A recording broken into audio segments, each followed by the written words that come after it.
What's up, guys? I hope you brought your notebooks, your pens, your papers, and your calculators, because today we're gonna we're gonna get a little mathy. So I apologize, uh, but we're gonna learn a little bit about scouting, and in order to do that, we have to understand what people are able to do with their economies in StarCraft 2. So what I'm doing now is I'm just kind of analyzing economy in general. I want to figure out how much an SCV can make per minute. I wanted to find out how much gas they can get in a minute. And I did a lot of things that I'm not going to actually show you because it'd kind of waste your time. I'm just going to tell you the results. But don't worry if you're one specific race, because I tested all of them to make sure that they were consistent. But workers generally work the same no matter what race you're in. So let's just jump straight into the findings then, shall we? What I did with each of the three races was I had one worker work until they got 50 minerals.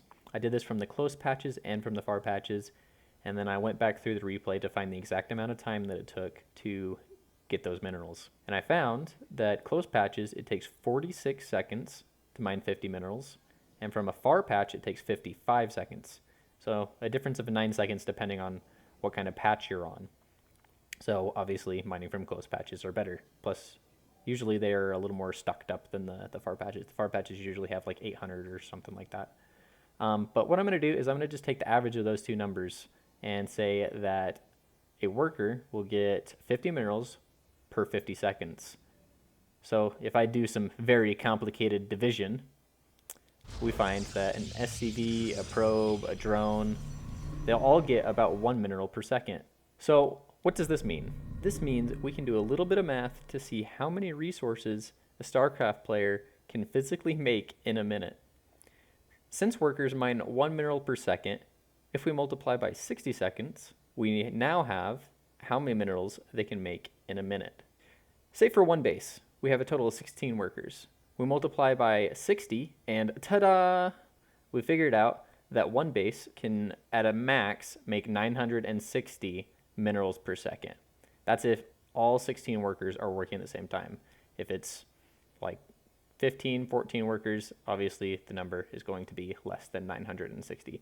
We can follow the same concept for 2 bases, 3 bases, 4 bases to be able to figure out how many minerals an opponent of ours is able to spend.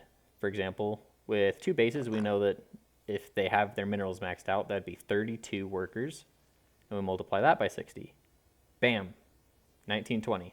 3 bases, let's just multiply the 960 by 3, because that's easier math and doesn't hurt my brain. One of the things I found out when I was doing some research on the gas is that I had a lot of times where the time to get this certain amount of gas would vary. And what I did is I whipped out my handy dandy ruler and I slapped it on my screen, and I found that some maps, the gas geysers are different distances, and some maps are just completely unbalanced because one side has closer gas and other has farther gas. But I mean, I can't control that, so just do with that information as you will. I suggest to find the closest gas geyser and use that in the early game. Keeping in mind that geysers are farther or closer, I did my tests with a medium distanced geyser, and what I found that was one worker can make 62 gas per minute. If you have 2 on that same gas, it almost doubles it. It's about 120 per minute. And then when you add that third worker, it doesn't do nearly as much as tripling it.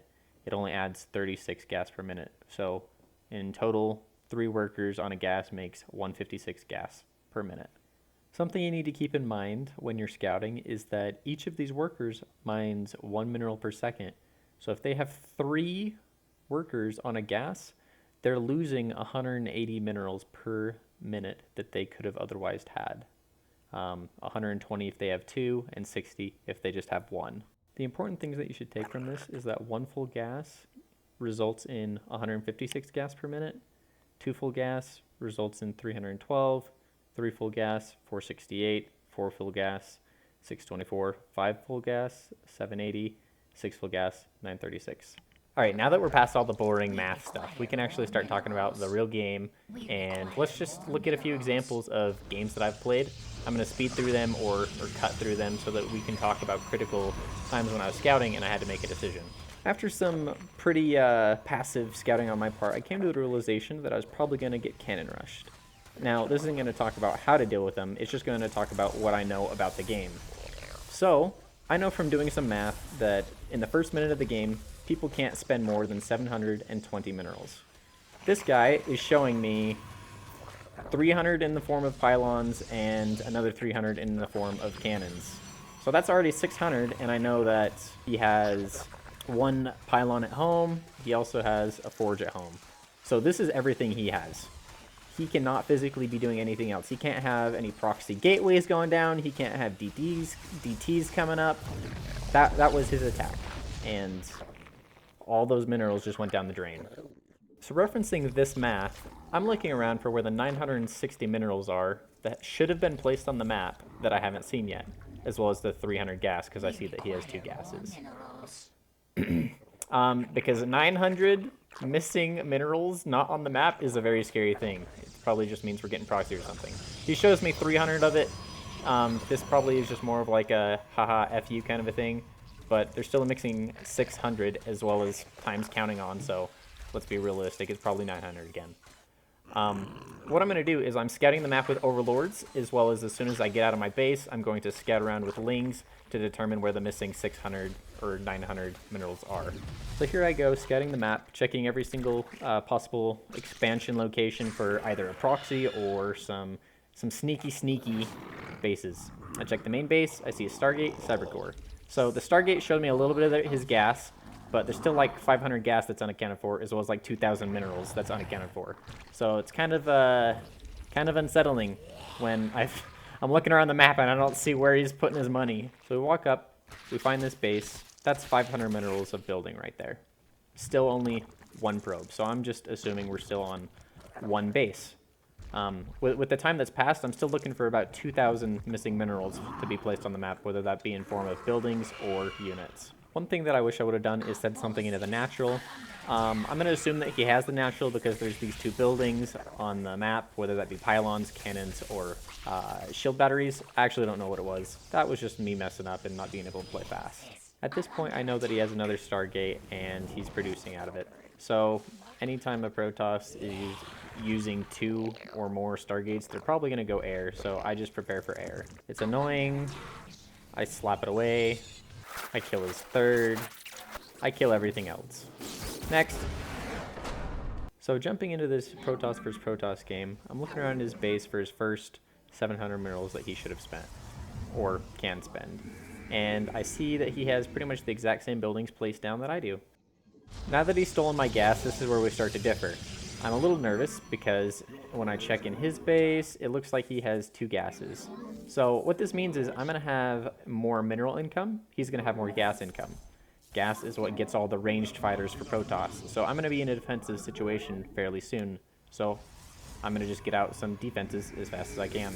Thinking back to that rule where you can make 960 minerals per base and about 300 gas per base, I need to be in this careful situation because I just dropped 400 of mine onto a Nexus, and he dropped an extra 150 into a gateway.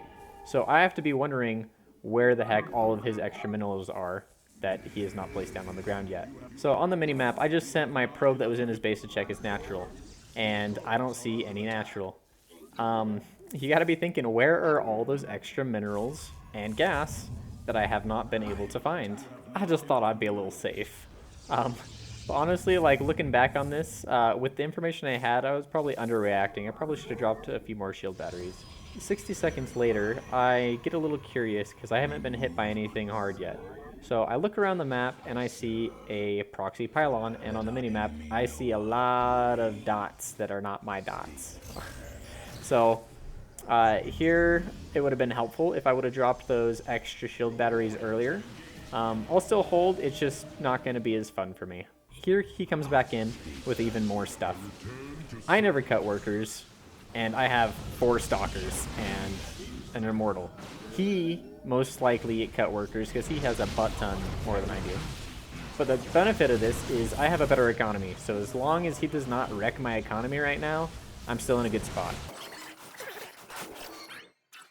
So he decides to do the scouting for me. He comes in and shows me everything that he's been spending his money on. He has to be cutting workers for this to have this many units. So I'm pretty comfortable. I just want to stay behind my shield batteries and wait it out until I'm able to start overpowering him. So to confirm my suspicions, when I had the chance, I made this hallucinated phoenix to scout the rest of the map.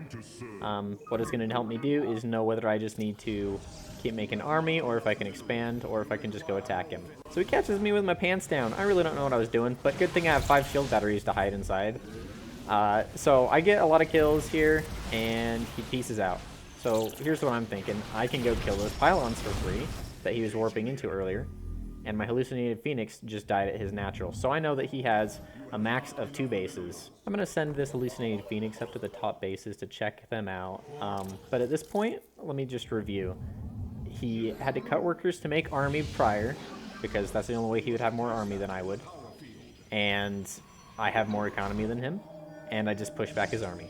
Coming up now is one of the last scouts that actually needed to win the game. So I see all this army, which means he just continued to make army even though he was behind in economy. And having more economy, you're naturally going to pull ahead.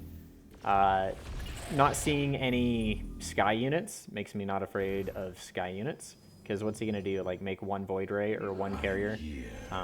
If he does, that's fine. I'll be able to counter it. What I do is I just have this observer so I can blind counter any DTs. But besides this, it's just me rallying him to his death. Jumping into this game, we're going to be playing as a Terran. We're going to be using a Reaper to get a nice understanding of what's going on around 2.5 minutes, or whenever it takes to get there.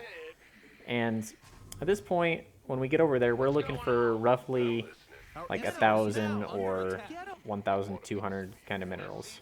So what I see is a Nexus, which is 400. I see a Gateway and a Cyber Core and a Pylon, another 400, so total 800 so far. And then another pylon, so 900. And it looks like 2 gases, so 1,050. Not to mention all the probes that he's been making, so that's some more minerals. So pretty much everything that he has been in his base. He can't have a proxy with how much he has made. 60 seconds later, he could have dropped a pylon if he wanted to do some higher tech proxy. So I'm going to just run around the map, make sure he doesn't have any of those or any proxy nexi. My units are finishing up scouting external bases, so I can know that there's no proxies on my side of the map. I'm going to use a Liberator to check his base. As you can tell, I'm getting hit with 2 oracles. What this tells me is he probably dropped this as soon as my Reaper left, because he had to have time to make 2 oracles. As well as the gas spent into making a Stargate and these oracles cannot be spent on other army units. So as soon as I push these away, I'm going to go in for the attack. Here I'm going to run up the ramp, and I'm going to see a Sentry, 5 Stalkers, an Immortal, and a Shield Battery. So those 2 oracles aren't going to be really helpful in this fight, as well as the Stargate, because he doesn't have any Stargates units right now. I'm building all my units at home in the mineral lines just in case those oracles come back or another one comes back. So here when he pulls workers, I'm feeling a lot better about myself, because this tells me that he does not have enough that he feels confident in defending with pure units alone. So this is just a little bit later in the same fight, and you can tell I'm still doing damage. So I'm guessing that I'm probably at least 20 workers ahead of him, and that's major. So he would have to do something really fancy to get himself out of this situation. So at this point, this game's pretty much just going to be parade pushing until a win. I hope you learned something in this video, and if there's something that you want to teach me or the people viewing the video, slap it in the comments. If there's something that you need to correct me on, because I'm a diamond pleb, go ahead and do that in the comments. But in short, there are many ways to scout. You can send out a low tier unit to all the bases, and that can scout for proxy tech, that scouts for proxy production facilities, and that scouts for proxy bases. Understanding how many bases your opponent has helps you know, in general, how much they can do to you. If they're making too many units for 1 base economy, then you can assume that there's probably a second base somewhere hidden on the map. And it's good to always get units that are either fast or expendable or that fly in your opponent's base so that you can scout their tech so you don't die to stupid stuff. Don't forget that being aggressive also helps you see what's going on, because naturally if you're on his side of the map, you're going to see things that are on his side of the map. Okay, bye! And they're out of here.